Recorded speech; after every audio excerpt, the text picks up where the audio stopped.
A'udhu billahi minash shaitanir rajim. Bismillahir rahmanir rahim. Sunana Zainabu. Idan yau ka fara sauraron shirinmu, ka danna mana subscribe, sannan ka danna alamar ƙararrawa domin samun saƙon sanarwa a duk lokacin da muka ɗaura sababbin shirye-shiryenmu. Mun gode. Daren baƙin ciki kashi na 7. Abin ya fara girmama har aka fara zage-zage. Sai da wani dattijo ya zo wucewa, ya shiga tsakani ya raba faɗan da ƙyar domin Buji da abokansa sun fara ƙoƙarin dukan Musa. Maganar ƙarshe da Buji ya faɗa ta sanya Musa ƙara fusata matuƙa. In dai ina raye, wallahi baka isa ka auri yarinyar nan ba matsiyaci. Sai dai kowa ya rasa. Ka kuma riƙe wannan cikin ranka wallahi. Musa ya tsaya a fusace kamar zai mayar da martani, amma dattijon nan ya hana shi, ya roƙe shi ya tafi kawai. Don haka da gaggawa ya wuce yana huci, amma maganar ta yi masa zafi matuƙa cikin ransa. Kaddara ba ta wuce ranarta.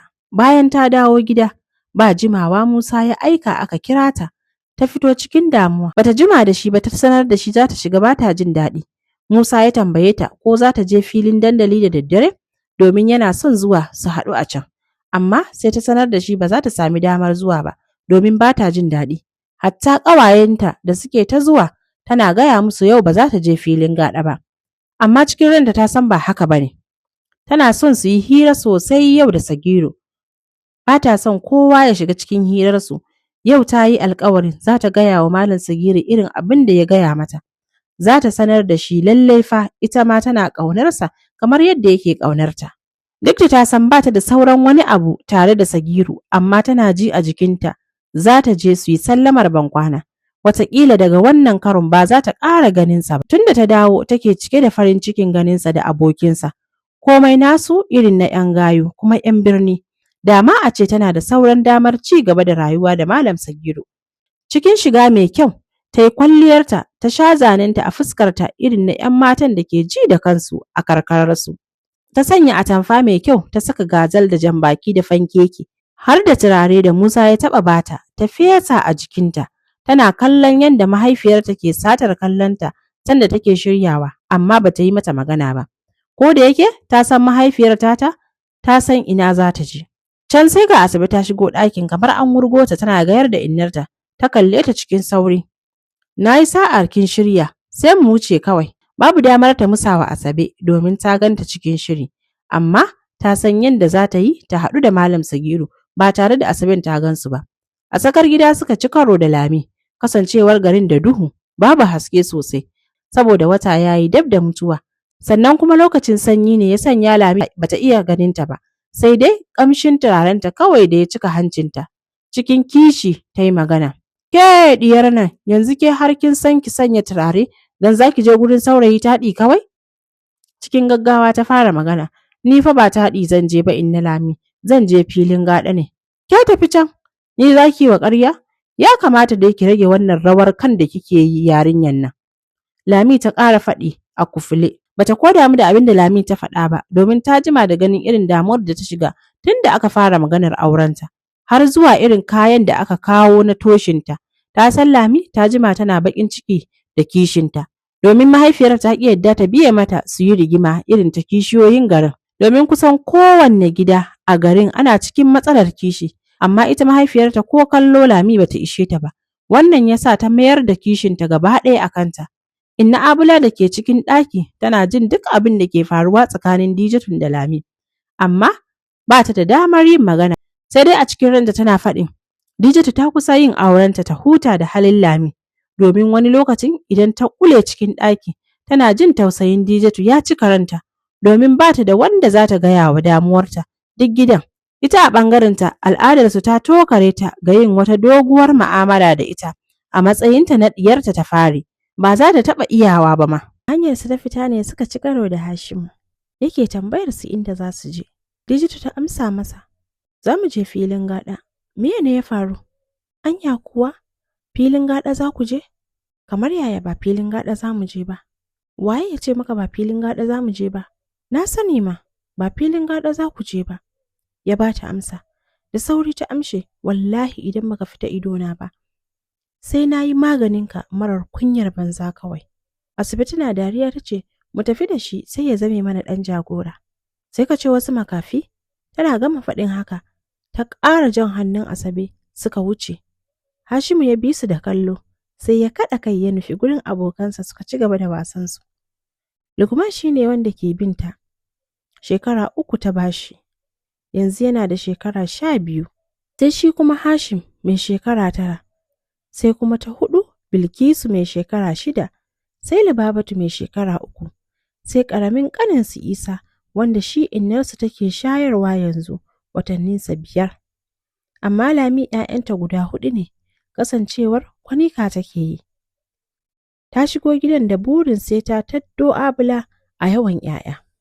Sai dai duk mata Allah ya bata, wannan abin yana matuƙar ƙona mata rai. Domin a ganinta, Abula za ta tafi da gadon gidan idan mai gidan ya mutu, tunda tana da ‘ya'ya maza har guda 3. Wannan ne dalilin da ya sanya take mugun kishi da ita. Amma ita Abula ko a jikinta ba ta taɓa kallon abin da take yi da wani muhimmanci ba. Suna tafi a hanya Asabe take zolayarta akan ta san dalilinta na son zuwa filin gaɗa yau, domin ta kwana 2 bata je ba. Sun yi ta cin karo da ƙawayensu a hanya, suna ƙara yawa har suka isa filin gaɗar. Akwai manyan fitilu irin na aci balbal da suka haske gurin, sannan samari da yawa suna zuwa da tocilolinsu gurin.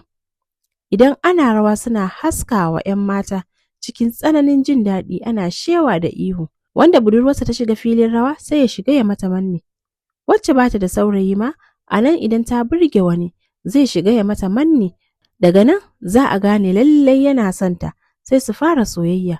Wata kuma har ta gama rawar babu wanda zai shigo ya mata manne. Suka ƙarasa filin gaɗan, ta yi ta dube-dube domin tana so ta ga Malam Sagiru, amma kuma bata gan shi ba. Ta shiga damuwa sosai, hankalinta kwata-kwata baya kan abin da ke faruwa a filin. Bata ankara ba sai kawai ta ji Asabe ta ja ta cikin filin gaɗan da sauri. Sai da ta shiga filin tsamo-tsamo, sannan hankalinta ya dawo jikinta. Nan da nan ta fara waige-waige cikin rashin sanin abin yi, domin dai ta san Musa bai zo ba. Kuma tun da aka saka ranar aurensu da Musa, sauran samarinta ke jin haushinta, ko da ta shiga rawa babu mai mata manne. Don haka ta yi wa kanta faɗa, ko da ta zo filin sai dai ta yi kallo kawai. Can ta ji mai kalangu yana fara rero mata waƙarta. Asabe tana riƙe da hannunta tana ta rawarta, ita kuma sai yaƙe take.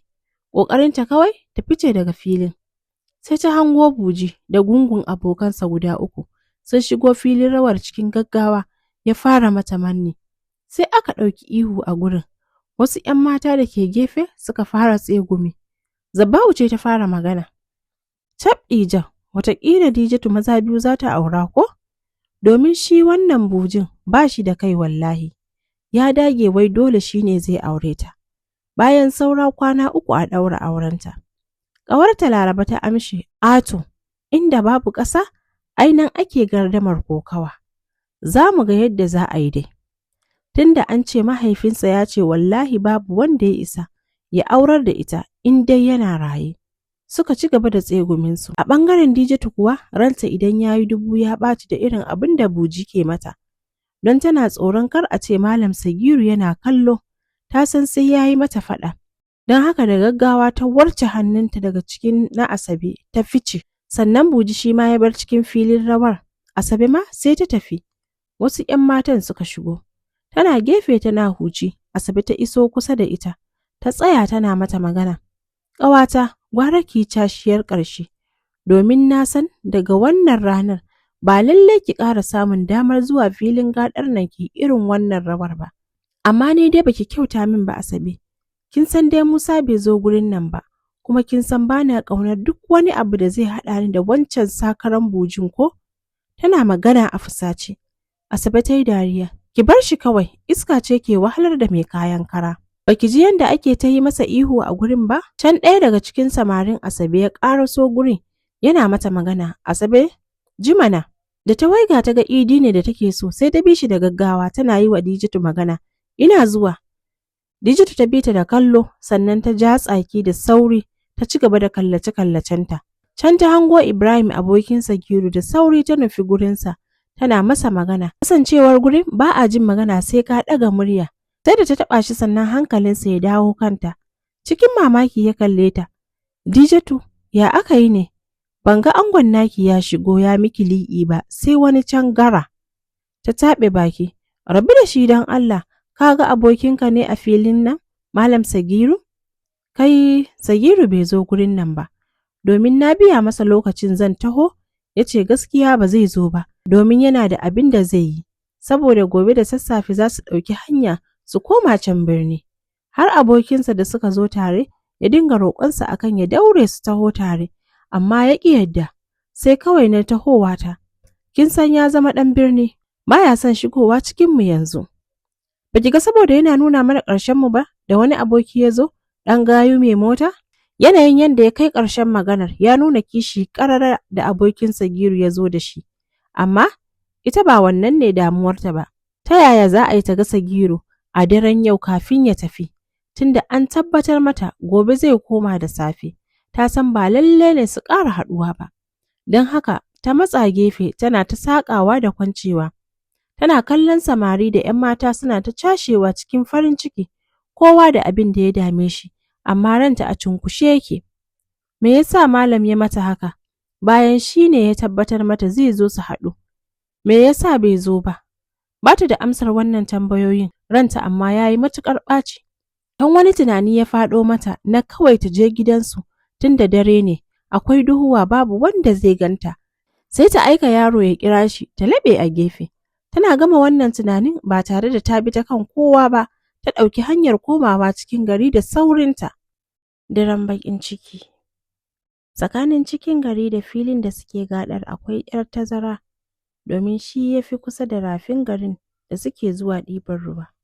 Don haka ta dinga sauri domin ta ƙarasa cikin garin. Sai dai tana cikin tafiya ta yi nisa da filin gaɗar. Bata kai ga isa cikin gari ba. Ta ji kamar ana binta a bayanta. Sai ta waiga cikin firgici. Sai ta hango da gaske wani ne ke binta. Hankalinta ya yi matuƙar tashi. Sai a lokacin ta tuna Buji fa yana cikin filin gaɗar nan. Kuma zai iya yiwuwa sanda ta taho ya ganta. Shi yasa ya biyo ta. Sai ta fara tafiya cikin sauri da gaggawa. Sai ta ga mai bin nata shi ma yana ƙara sauri. Sai ta zuba da gudu. Shi ma ya zuba da gudu. Suka rankaya